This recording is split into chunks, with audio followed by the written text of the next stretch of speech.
Donc me voilà au carrefour du Lancier où a eu lieu l'inauguration et l'hommage aux aviateurs américains dont l'avion est tombé dans le champ. Il entre ici, Grand-Glise qui est un peu plus loin là sur la route. Et par là c'est Quevaucamp et Ath. Et par là on va à Ath. Et par là on revient à Stambruge. Donc ici c'est la stèle. Voilà, qui a été inaugurée. Les drapeaux qui flottent au vent de la Belgique.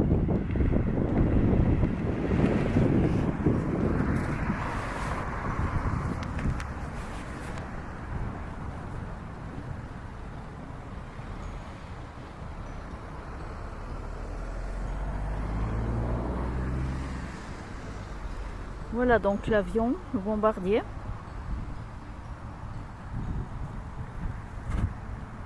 Durant la Seconde Guerre mondiale, les Alliés décidèrent de bombarder en masse l'Allemagne dans son cœur. L'US Air Force envoie son aviation, elle est composée de bombardiers B-17. En ce 20 octobre 1943, c'est le tour du Chak Rabbit 3, la cage à lapin, de passer au-dessus de notre région où il sera abattu avec à son bord 10 braves et courageux hommes. Je mets l'équipage. Ça fait reflet. L'équipage est constitué de 10 hommes sous le commandement du lieutenant Robert Grimm. Les corps d'Arthur Pickett, Fred McManus, Jérôme Navrakaj et Karl Jenson seront enterrés par les Allemands avec les honneurs militaires au cimetière communal de Chièvre en Belgique le 22 octobre 1943. Puis ils seront envoyés à Margratem aux Pays-Bas dans un cimetière militaire américain.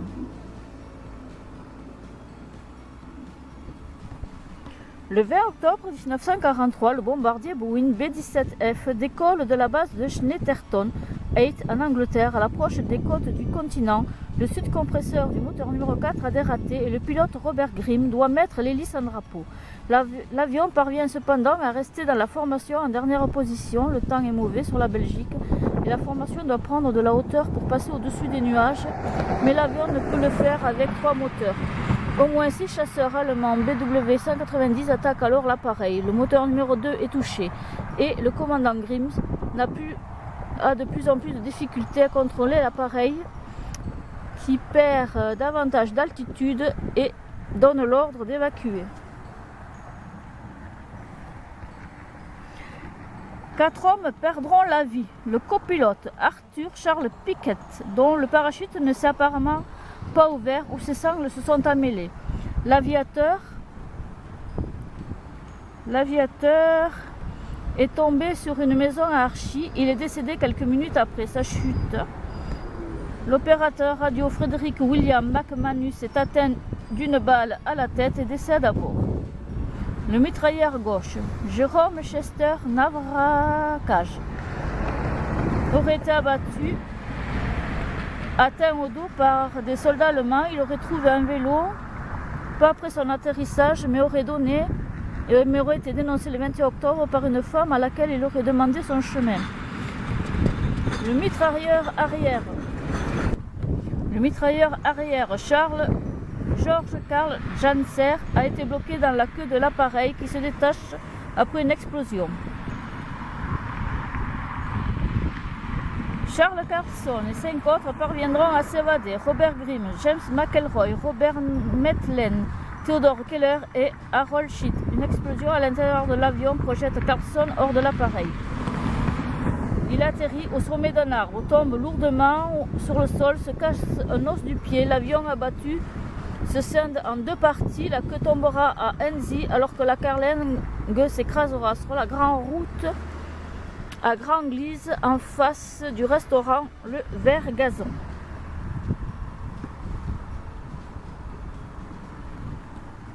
ici la photo de Charles Carlson, qui après sa chute près des pavillons du château de Belleuil constate qu'il n'a pas son kit d'évasion. Il enterre son équipement et malgré son pied cassé se cache jusqu'à ce qu'il rencontre Henri Knude. Ah, Henri Knude. Donc voici la photo. Charles Carlson sera sauvé par Henri Knude, un Stambrugeois qui viendra le chercher la nuit tombée avec des vêtements civils. Il sera caché pendant 4 semaines dans une maison située à la rue du Colas dont Henri Knude était le gardien. De Grand-Glise, il sera envoyé en France, puis Rhume, un village belge frontalier situé à quelques kilomètres de Bachy, village sur le territoire français. Là, il sera pris en charge, voilà, il sera pris en charge par Henriette Hanot, une des guides du réseau d'évasion Comète, dont les membres guidaient en Grande-Bretagne les aviateurs tombés en pays ennemi, trop blessés pour effectuer le périple qui devait lui faire passer les Pyrénées et l'Espagne jusqu'au détroit de Gibraltar pour ensuite rejoindre la Grande-Bretagne. Il sera caché jusqu'à la fin de la guerre dans une maison à Bachy, France, chez les sœurs Raymonde et Nelly Noël. Vous pouvez voir ci-dessus l'emplacement de chaque membre de l'équipage dans le Boeing et sa fonction. Et le dessin qu'ont fait les enfants de l'école communale de Stambruge. Et là, je vous montre donc la photo des aviateurs. Donc, ils étaient 10. Et le jour de l'inauguration, il y avait 10 figurants. 10 figurants, donc, qui les représentaient, habillés en aviateurs américains.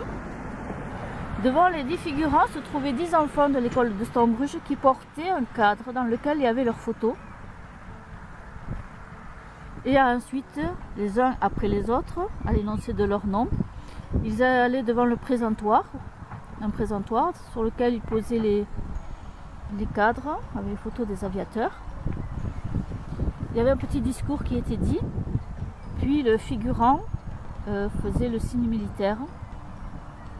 Là, c'était assez émouvant. Il y avait aussi la famille de deux des aviateurs, donc celle de Charles Carlson et de James, voilà, McElroy.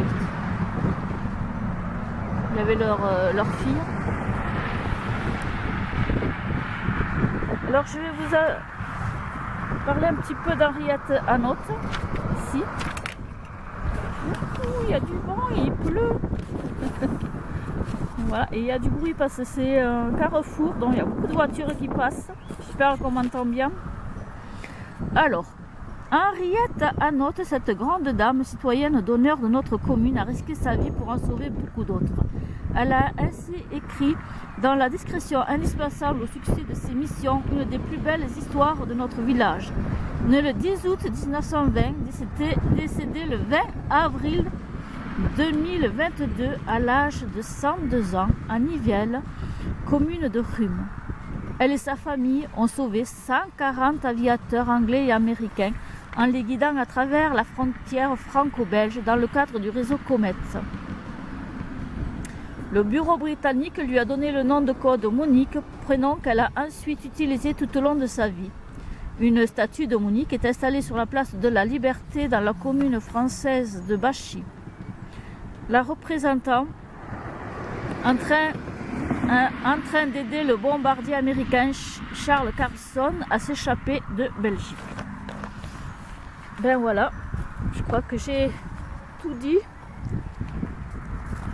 Là, c'était assez émouvant. Ce jour-là était assez émouvant. J'arrive à la pierre. Voilà. En 1990,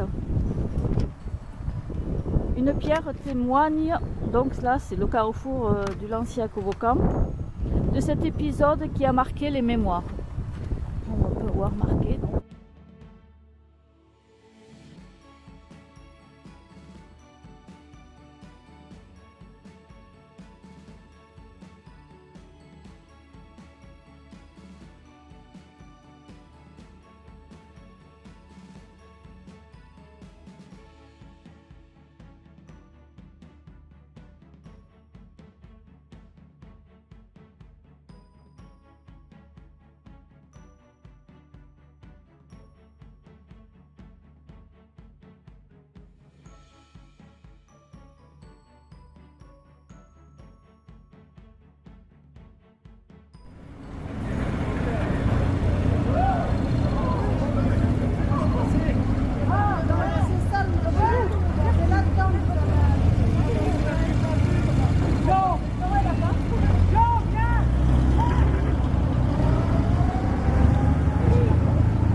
1942, les Alliés effectuent le premier de leur guide Air Raid sur la région industrielle de la Ruhr. Ces bombardements stratégiques massifs avaient pour but de briser le moral et le potentiel industriel de l'ennemi. C'est le début d'une offensive de 3 ans. Replongeons-nous dans leur passé. Nous sommes aujourd'hui le 20 octobre 1943. Sur la base de Snetterton Head en Angleterre, les équipages de la 8e Air Force s'affairent.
Présente pour exprimer notre profonde gratitude aux citoyens de Stambruge et des villages voisins qui les ont secourus et aidés. Dans cet endroit, ils auront trouvé la bonté, la compassion, le courage et le sacrifice. 6 membres d'équipage, Robert Grimes, James McElroy, Rob Maitland, Harold Sheets, Ted Kellers et Charles Carlson, ont réussi à s'échapper. 2, George Jenser et Fred McManus, sont décédés dans l'avion. Enfin, Jérôme Naurakaj a été abattu par les nazis alors qu'il tentait de fuir à vélo. Des membres de la Croix-Rouge de Pomerol ont soigné et réconforté le copilote, Art Pickett, gravement blessé. Grâce à eux, il n'est pas mort seul. Pendant des années, leurs histoires d'évasion et de fuite, ainsi que celles de ceux qui les avaient aidés, sont restées secrètes. Lorsque les évadés revenaient dans les zones sous le contrôle des Alliés, ils étaient débriefés. Ils signaient un document les engageant à garder secret leurs expériences pendant 50 ans. Ces documents étaient estampillés confidentiels, car ces informations, si elles fuitaient, pourraient bénéficier aux ennemis. Les évadés comprenaient que les familles qui les avaient aidés faisaient face à un danger extrême, à l'arrestation, à la torture, l'emprisonnement ou encore pire, l'exécution. Ils comprenaient qu'il était extrêmement important de conserver les noms de ceux qui les avaient aidés, les cachettes, les informations sur les itinéraires, les lignes d'évasion et toutes les activités de la résistance secrète. Le secret est essentiel jusqu'à la fin de la guerre et nécessaire après celle-ci pour éviter que les informations ne puissent être utilisées à mauvais escient à l'avenir. Peu avant sa mort, mon père m'a rappelé que les évadés n'étaient pas les héros des histoires d'évasion. Les héros étaient ceux qui apportaient leur aide ainsi que leur famille, qui prenaient des risques extraordinaires, parfois au prix fort, pour aider les aviateurs abattus. Cependant, les jeunes hommes de la 339e escadrille de bombardiers qui ont décollé de Snetterton Heath ce matin-là étaient des héros eux aussi.